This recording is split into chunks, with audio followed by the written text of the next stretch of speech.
Почитувани граѓани, почитувани медиуми, со Мицкоски како премиер, трошоците за живот растат, реалната плата се намалува, а животниот стандард на граѓаните опаѓа.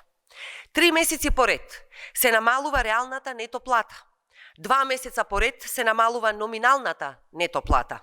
Во мај 2025 година просечната плата била 45.796 денари, а во јули 45.276 денари.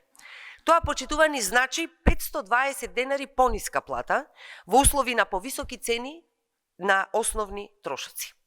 Намалувањето на реална плата значи дека стандардот на граѓаните опаѓа и значи дека сиромаштијата расте. Синдикалната минимална кошничка за 4-члено семејство веќе надмина над 65.000 денари месечно. Граѓаните со својата плата купуваат се помалку, бидејќи цените растат, а примањата опаѓаат. Едно просечно домаќинство не може да ги покрие основните трошоци за храна, за сметки, за превоз и за лекови. Ваквиот пат на стандардот е директна последица на неспособноста на владата на Мицкоски и ВМРО-ДПМН и промашените економски политики.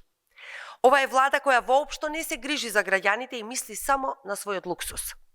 Додека граѓаните едва врзуваат крај со крај, владата на Мицкоски троши 180.000 евра за бадеми и лешници, за папаја и манго, за луксузирање на функционерите врз грбот на граѓаните.